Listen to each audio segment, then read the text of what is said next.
Hello YouTube, this is Shadowhunter15476 and today I will be reviewing some of my PlayStation 2 games. Let's start off with the ones I found and never played. This is Metal Gear Solid 2, Sons of Liberty. This is Rise of the Kasai. And this is The Incredibles. Figured I'd get those out of the way because I never played them, so I can't really review them.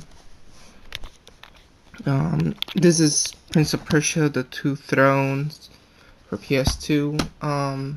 Cinematics are pretty good. Gameplay, most of the QuickTime events are pretty good too. This is Van Helsing. It's a shoot 'em up. Like the puzzles that they present in the game, all the weapons that they give you. All the monsters, the ingenuity of them, they're pretty good. Shadow of the Colossus, most people don't like it because it takes too much time to get around, but the storyline is pretty good. The monsters, how you kill them is pretty fantastic, I guess. I like it. This is Nightmare Before Christmas, Oogie's Revenge. This is one of the kids games, one of the few ones that I really like, because of all the, once you get to like boss battles, you have quick time events that lets you dance and beat them up at the same time. It's pretty good. If you have a PS2, you should totally get it, but that's my opinion. This is Jak 2. It's pretty good. You get like lots of weapons that are really fun to play around with. My favorite one is the Peacemaker. You get to like roam around in like streetcars, and it's pretty much like Grand Theft Auto, but like for kids. This is Ratchet and Clank. Pretty fun game. Almost like Jak 2, but a little bit better, I suppose. Ratchet and Clank Up Your Arsenal, it's pretty much the same game, just like different missions, different weapons. Ratchet and Clank Going Commando for the PS2. It's basically the same thing. Like, it depends on your preference. Ratchet and Clank Deadlock. Yeah, it's pretty much the same thing. After you play one of them, you'll get to see how they look. Ratchet and Clank, size matters, you know. After one, it's just like, but it's a really fun game though. This is Dark Cloud. It's a role-playing game. You can see I don't have the case because it's like one of the old games they had like for $1.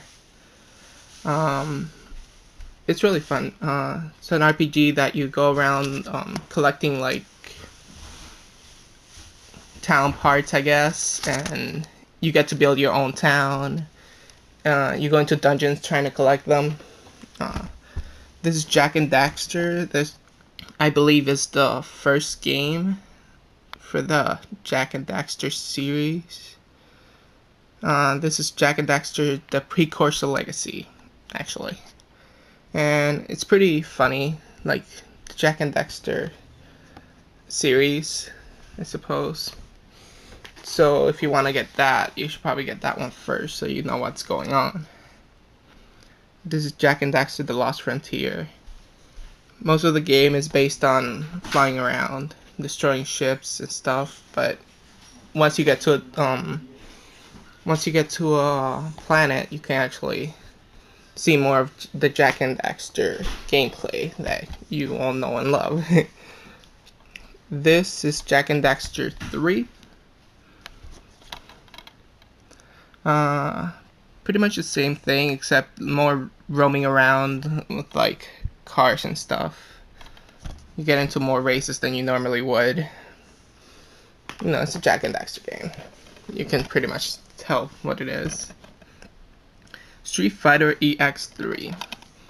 I definitely think this is one of the games that most surprised me because I thought it was going to be like a 2D game, but it wasn't. It was like a 3D game that you can like beat up people around you. But it's a Street Fighter game, like everybody has played it. You know, so usually a 2D game that you get to beat up people. This is Genji, Dawn of the Samurai. It's a pretty good game. Like, you have to go around collecting weapons, which is pretty fun.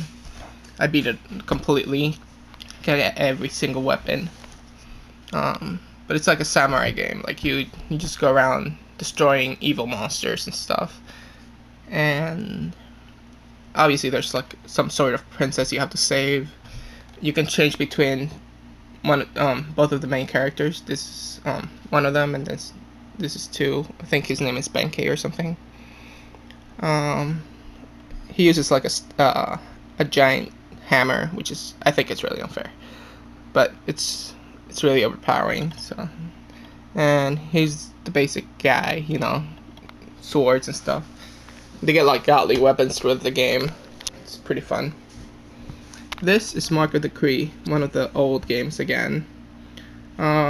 It's basically about this guy. He has a sister, and they're trying to remove the curse from like the world because of this dark influence trying to kill the whole world.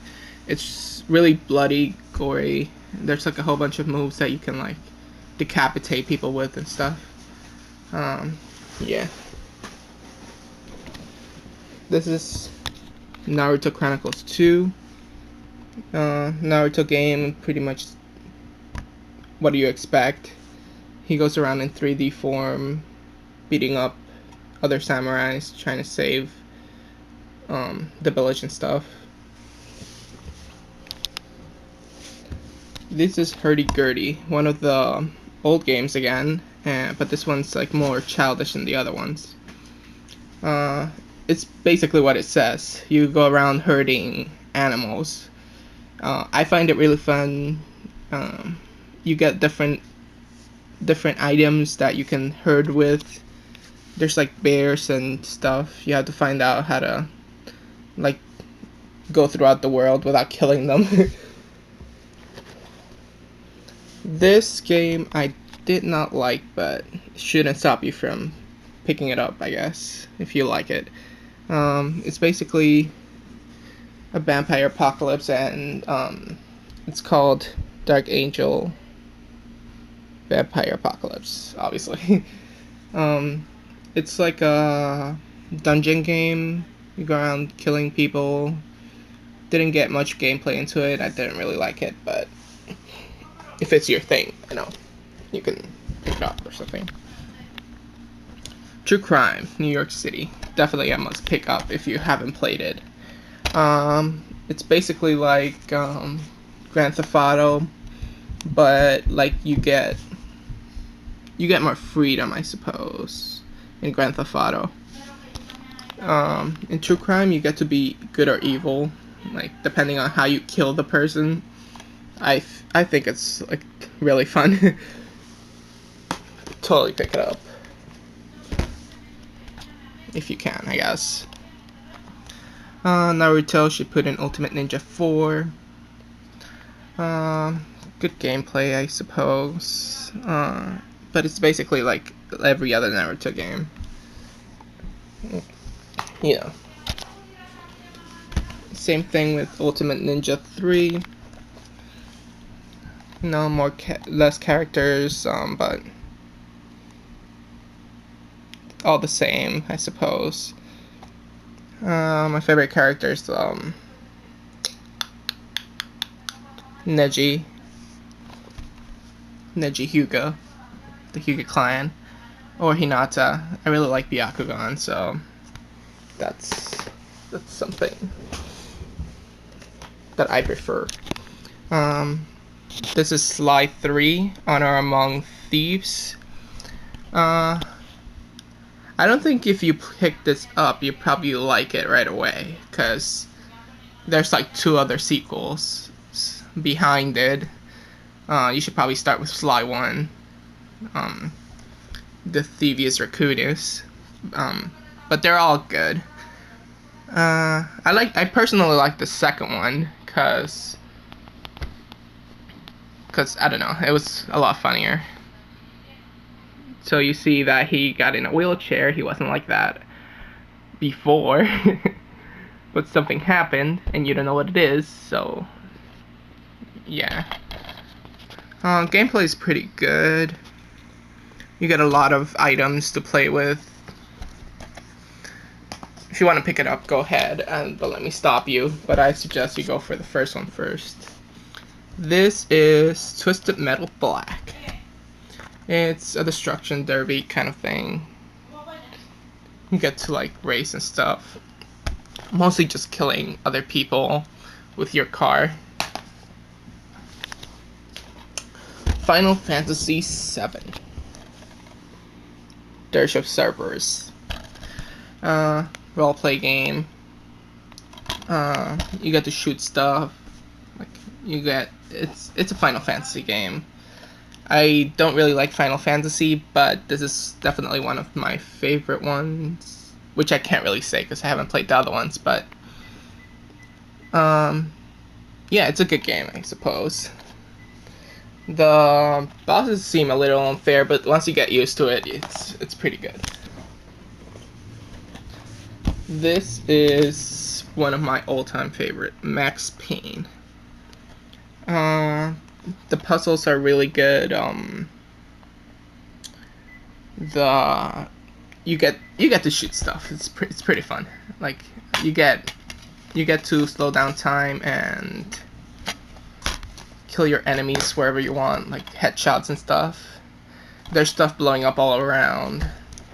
The storyline is pretty good. Max Payne 2 I have not played because I haven't played the first Max Payne all the way through, so I guess it should technically be with the Incredibles and all those, but yes, this is one of the games that you definitely want to pick up if you have a PlayStation 2. Alright, so this is Shadowhunter 15476 signing off. See you later.